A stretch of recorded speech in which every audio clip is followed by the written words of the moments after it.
So, as anybody that's known me for a while, my stuff on the Fractal Journal, here on YouTube, or in my personal life, you know that I'm a huge Michael Crichton dork. In fact, I've got his picture hanging up here. It's pretty gross, actually, this fanboyism. I always made fun of those dudes that had like their sports icons because it's so cheesy. Be your own man. But you know, everybody's got their mentor, their dude to look up to. Absolutely Michael Crichton in my case. And right now I'm doing this vlog, which is called Should Science Be a Business? Where did I get that idea from? Well, way back in the day when I was a kiddo, I was reading, Jurassic Park, dinosaurs. Kids love that shit. So that was me. And they're in that book in the beginning of Jurassic Park, and I think even The Lost World, talked a bit about the commercialization of science and how these genetic things were being patented and such, and all of the various permutations that going wrong, which, I guess Jurassic Park could have been the cautionary tale for what could go wrong with that. Dinosaurs eat your face, which would hurt. You don't want that. So here is something from Springer.com talking about the commercialization of science. Springer.com links to articles, academic ones, and here, Science and Education, October 2013, Volume 22, Issue 10, pages 2,375 to 2,384. I'm specific. I'm scientific. Let's do this. Essentially, computer programs became copyrightable in the US in the mid-70s.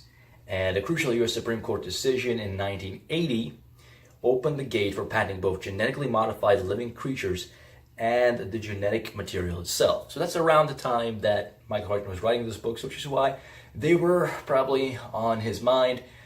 Yeah, so that was an interesting little tidbit that I picked up. Are you tired of my freak emotions? I'm going to try to whittle that down because I want to look more zen and chill.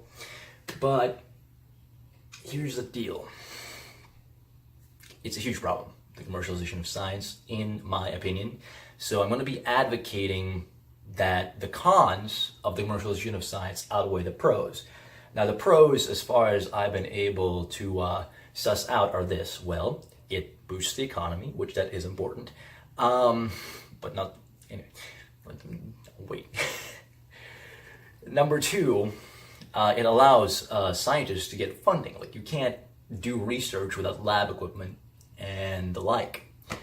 And it kind of brings these things to market so that people can enjoy using these innovations like the cell phone I'm filming this on, right? So in that regard, the commercialization of science has some good things. But there are also cons. And these cons come from that Springer article, and they are as follows. Okay, so direction of research. Obviously, when you have a profit motive, you're going to try to research things that are profitable, which is not always going to yield the most beneficent results for the general public or even for the truth. Yep. Methodology and research findings. So, a number of studies indicate that private funding can bias the outcome of scientific research and is statistically associated with malpractice in random clinical trials, which form the golden methodological standard in testing the efficacy of drugs. Intellectual commons. With its ever-widening regime of intellectual property, commercialization has the effect of shrinking the space of intellectual commons. This may stifle scientific progress since new knowledge builds upon the old, and the legal difficulty of navigating patent law makes further innovation dispiriting and costly. And this, I think, is kind of also the issue with digital rights management, DRM, is it makes it harder for people to build on existing works. Again, I feel that copyright, the ability to have intellectual property, is important, but at the same time, there's these kind of difficulties with it. Conflicts of interest So the increasing prevalence of corporate-sponsored university research is giving rise to unprecedented conflicts of interest with alarming consequences, biased research results, compromised objectivity in evaluating research proposals, and a threatened ethos of science. So when you're trying to get funding and your university wants you to do a certain thing, well, there's that profit motive kind of screws things up a bit. The ethos of science. So science has this kind of ethos which came from ancient Greece. And I actually, oddly enough, of all places, stumbled across this in an article on the Mises.org website, which is, Mises was the Austrian economist, and these are these kind of super libertarian folks with whom I don't entirely agree, but who make some valid points. Very critical of Aristotle and Plato here. It was kind of funny, very advocate-y, but that's all right. That's discourse. So, but this is my evidence for what I've always kind of felt to be the case, that we've really moved completely away from the classical conception of an intellectual to what we have today, which is basically, I guess, the archetypal dude would be, what's that? He's got a strange name. Elon Musk, yeah? So the classical view of commerce from Mises.org, Economic Thought in Ancient Greece. When they spoke of the economy, these philosophers, the ancient Greeks, relied on their instincts rather than observation and reason. And I think their instincts were cultural and also part of the kind of social strata that they were. They were geeks. So they scorned the work of craftsmen and merchants and underestimated the importance of their disciplined daily efforts. And I agree. That's lame. Like, those people make it possible for the philosophers to dandy about. At the same time, people could say, well, you know, the philosophers could catch fish or whatever and just sit being all deep and stuff. But yeah, everything's an interplay. And here's the thing.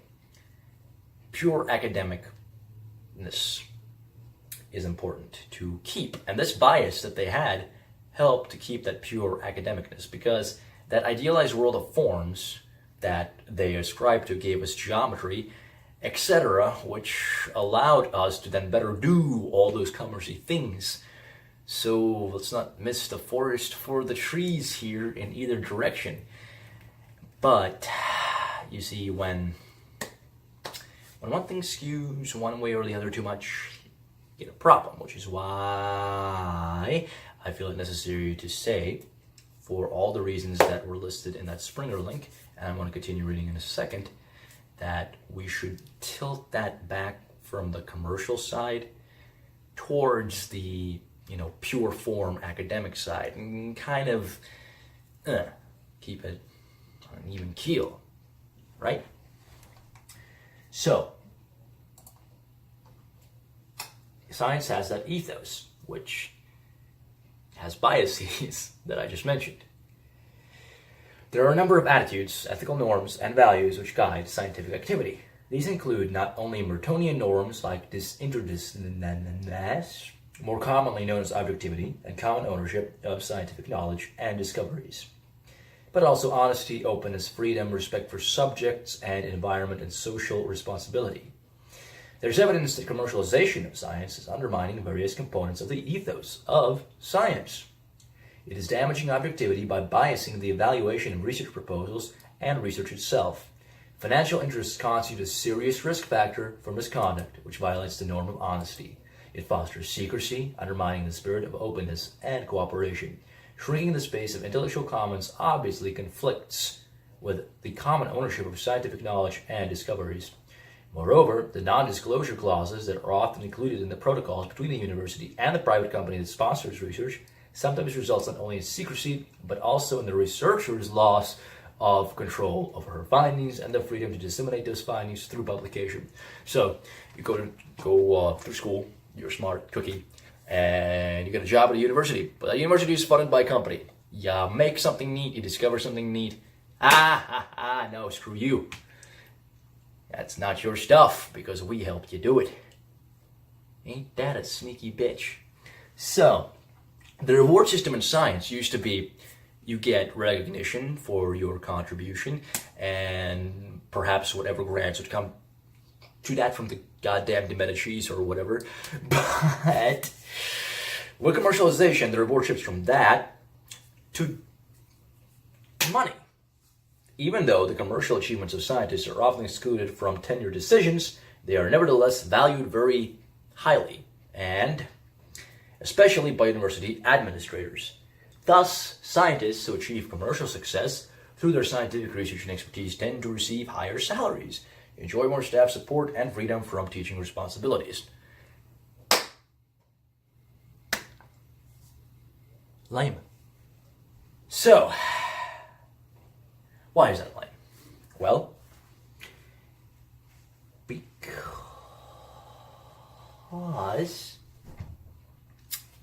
it brings in that profit motive. See? Which, again, when you have a goal to make money rather than to find the truth is going to be tossed to the side. And you get Pfizer. I don't know. Yeah.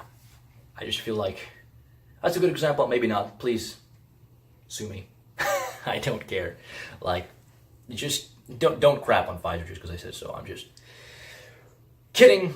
Halfway not. But only because I don't have enough knowledge. It's just pharmaceuticals kind of have a checkered past. Social status of science. So the public holds science in high esteem because, oh my gosh, you made a nice flywheel for my sports car. How'd you do that, buddy? It's magic. It's sexy. It's not a bunch of dudes with beards talking about ultimate forms and triangles and weird shit, right? So they generally have confidence in the findings of science. They trust scientists' judgments, especially in matters of health and environment, and count on the independent, critical voice of the scientific community to self-regulate and provide accurate information. The image of a scientist who is secretive, biased, and motivated more by money than by truth may erode public confidence in the results of science and undermine science's social legitimacy. Yeah, so you know how we were having this whole slew of super relativistic stuff going on?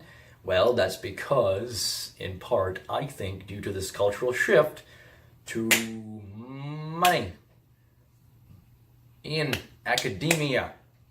So that now that they see even something like science acting in a really unpredictable manner, not beholden to objectivity as much as it traditionally was, well, why not just go crazy and say you're a pink unicorn who likes other pink unicorns?